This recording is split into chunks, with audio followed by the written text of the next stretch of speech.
This is the Investor Connect podcast program. I'm Hawthorne Martin. I'm the host of this show in which we interview angel investors, venture capital, family offices, private equity, and many other investors for early stage and growth companies. I hope you enjoy this episode.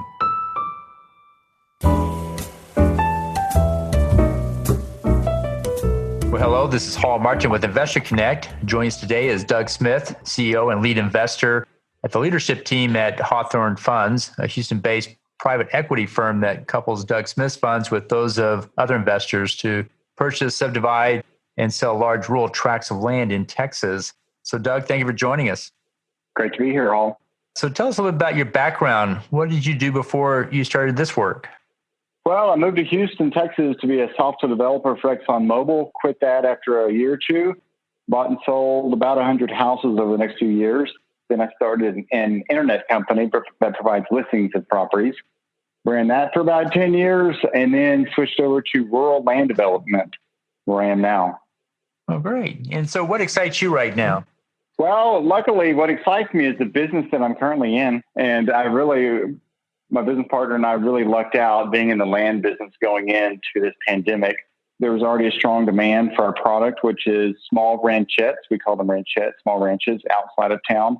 And that demand is mostly increased since the pandemic because there was already kind of a desire to kind of leave the hustle and bustle of the city and be out in wide open spaces and have a place for the family to get together. But that was certainly accelerated with the pandemic as people started to look more negatively upon crowded places like cities. Great. And so what's your advice for those investing in the real estate sector? What do you tell them to do before they write that check? Well, if you're just looking to invest in, say, someone's private equity firm has a fund or two, you definitely want to check out the sponsor. Make sure you get to know them as well as possible. If you're running in some of those same circles as a sponsor, ask around about them. And of course, you'll look through the pitch deck and look through everything there and ask any questions you have. But you certainly, these days, you want to make sure that they're doing well enough through this pandemic, and so that they can still generate those strong returns for you. Great. And so how do you see the real estate sector changing during the COVID times? You talked about people moving out into the rural areas and forming ranchettes and so forth. But what other changes do you think it's going to have on the real estate sector? Well, that really kind of depends which niche you're in. So it would be hard to say that real estate has been either positively or negatively impacted. You just really have to look at the niche. So, for example, if you have single family rentals, well, I just got off the phone with a large property management company. They say they're doing fairly well collecting those rents. So it's off a little bit. There are some slow pays or no pays with the tenants. So that's doing okay. Single family sales of houses those are doing fairly well, surprisingly, with days on market down and values up. That's definitely happening here in Houston. I would imagine that's happening in many parts of the country. I'm not sure about San Francisco with kind of like a flight away from there to a decent degree.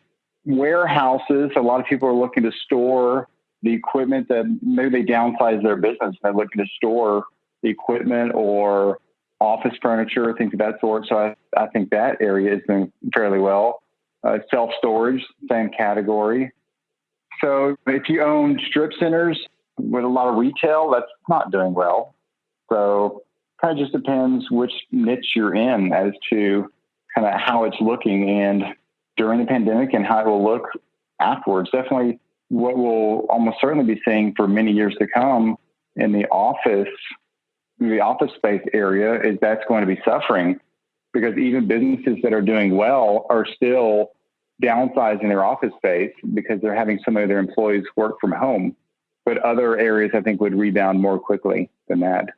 So yeah, that's kind of what I'm seeing in the different areas of real estate.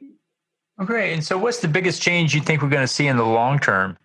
Well, from the pandemic, it's going to be the same thing that a lot of people are saying is more people working from home, more video calls, things of that sort.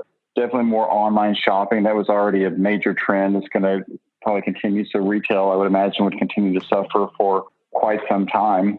So things of that sort. Cool.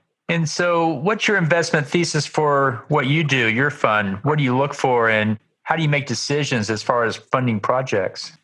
Well, what we used to do is we would, this is pre-fund, we were buying and selling, my business partner and I, buying and selling all these houses, buying them for cash and selling them on owner financing. Then we switched over to land, and just as an experiment, and that went well. And so what we've kind of learned to look for over the last several years of investing in land is a property usually that is about an hour, maybe an hour and a half at most away from the city, and that has a decent amount of road frontage so that we can carve out little 10-acre ranchettes and have each ranchette have access to a road.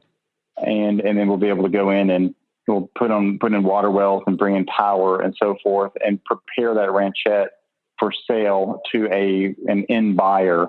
At some point, we may start building more roads. We're already building one right now. We won't need the road frontage as much, but it does need to be a property that's about an hour outside of town for it to work for our model. Great. You're currently doing this around Houston. Are you planning to do this in other metros in Texas and even outside of Texas? Yes, we have a handful with Houston right now. There's just so much land available and such a strong demand for it. We run Facebook ads, for example, advertising these ranchettes for sale, and we just can crank our budget up or down and get as many leads as we want. So we don't necessarily have to leave this area, but we are going to experiment more outside of this area. We'll go to maybe San Antonio and Dallas, for example. And we recently bought a property down in near Corpus Christi. So we do try to branch out a little bit, but we don't necessarily have to. You find COVID an impact on your business with respect to building the houses or setting it up or selling it? Certainly it's driving people out of the cities, but has there been any negative impact on your business from it? The negative, a lot of people in the single family home industry, which that's where a lot of my friends and colleagues are, they're having a hard time getting materials and getting contractors. We're doing okay. We're out away from the city, and we already have a regular crews of contractors we're working with, and we're not fighting over necessarily the same materials that those other single family guys are fighting over, because all we're really doing is putting in water wells. We're bringing in power. We'll put in a driveway, gates, culverts, fences. And so we're doing okay in that regard. The way it kind of has negatively impacted us a little bit is that there for 2 or 3 or 4 months near the beginning of the pandemic, several of the people that we had sold these ranchettes to on owner financing, they thought they didn't have to pay their mortgage anymore, because there were a few articles going around the internet and people talking that maybe mortgage payments were going to be waived. And I think that was the case for certain loans that were backed by the government, but definitely not in our case. Because when we do sell a ranchette, we normally sell them on owner financing. We collect on the note for a few months and then we sell the note. So that was a negative. And then also it became harder to work with banks, because for most of 2020, banks have kind of frozen their desire, frozen new lending activity. And so even if they like what we're doing and they would like to lend on it, someone high up in the bank has decided no new lending or no new clients. We have been able to continue to work with a couple of our existing bankers, but not a lot of headway working with new bankers. There's been a couple ways, but I would say it's minimal. So what we've done, just to kind of head off a couple of those problems, we stay on the phone on a regular basis with our current bankers to keep that relationship warm. And then I'm on the phone and via email in touch with our investors in the private equity fund, just reassuring them that everything's going well, which it is. So doing that. Oh, and another negative impact at the beginning was some of our buyers seemed to have cold feet. They would fill out an online form saying they were interested in a ranchette, but we had a hard time converting most of those buyers into actual buyers, get them to the closing table. So that happened for a couple of months, and we were a little bit concerned, just because when there's economic uncertainty, people are generally not as willing to move forward with a large purchase, because each of these ranchettes can cost maybe $140,000 to $180,000. That was just a little bit too much for some of these people to swallow. And what we really learned over the next few weeks after that is that it was not necessarily a problem with our buyers. It was a problem with our sales team, that our sales team was scared. And so that fear was being conveyed either consciously or subconsciously to the ranchette buyers. And so if it's what we ended up doing is a couple pep talks with the sales team to get them back on track, but more importantly, bringing in a top-notch salesperson from another organization to come in and show that, yes, we can continue to sell during the pandemic, and then kind of motivated the rest of the team. And everything has been basically back to normal since then.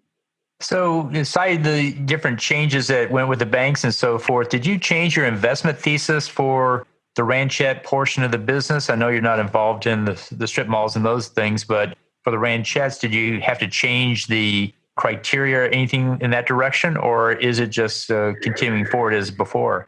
We kind of did, and it's something we might have already done regardless of the pandemic. We started, instead of requiring, say, 10 or 15% down on each ranchette sale, we started requiring closer to 5% down, and we started qualifying the buyers more on their debt-to-income ratio. And that has proven to be a very successful strategy. These people are paying just as well as the prior group were paying, because the idea previously was that the larger their down payment, the more likely they are to continue paying on their loan. But we found that with this new approach, it works just as well. And we're able to qualify and sell to a lot larger pool of buyers. And I just think that would have probably happened anyway. Another thing we started doing too is we started using a software called MapRight to be able to send information and a link to the property, a map actually, so that they can actually go out to the property on their own and give themselves a self-guided tour of the property without ever having to interact in person with an agent. And so they're doing that now. And so people are taking self-guided tours of our properties all the time. And so I think the pandemic sped that up, us implementing that system. And it's something we'll definitely keep going forward. Do you find you lose anything not being there in person, or how far does the virtual tour take care of it? Because we hear the same thing about Zoom. It's not a face-to-face, but it's online. A lot of benefits of being online because the meetings are shorter, less travel. But some people say we haven't quite got the same experience checking body language and nuance and so forth. What's your experience with the virtual tour software? Yes, you do lose something. But if a salesperson or the sales team is overwhelmed with people wanting to go out and take tours or having a hard time coordinating a time to meet a person or their family out there, this is a great way. This is a great strategy. So they can even go give themselves a self-guided tour at first.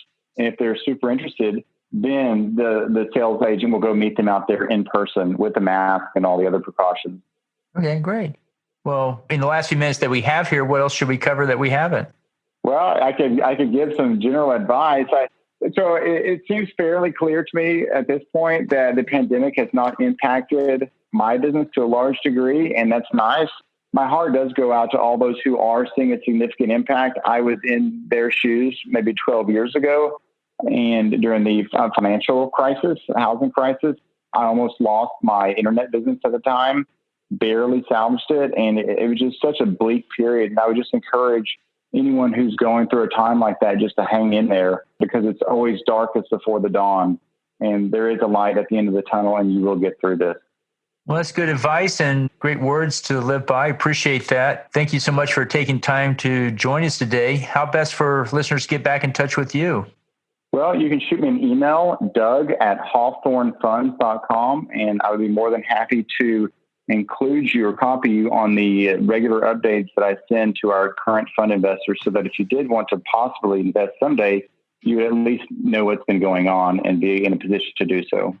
Great. I'll put that in the show notes. I want to thank you for joining us today and hope to have you back for a follow-up soon. I'd love to come back. Thank you so much, Hall.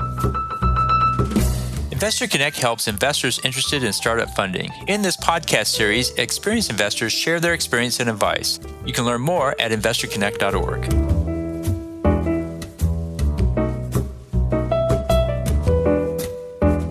Hall T. Martin is the director of Investor Connect, which is a 501c3 nonprofit dedicated to the education of investors for early stage funding.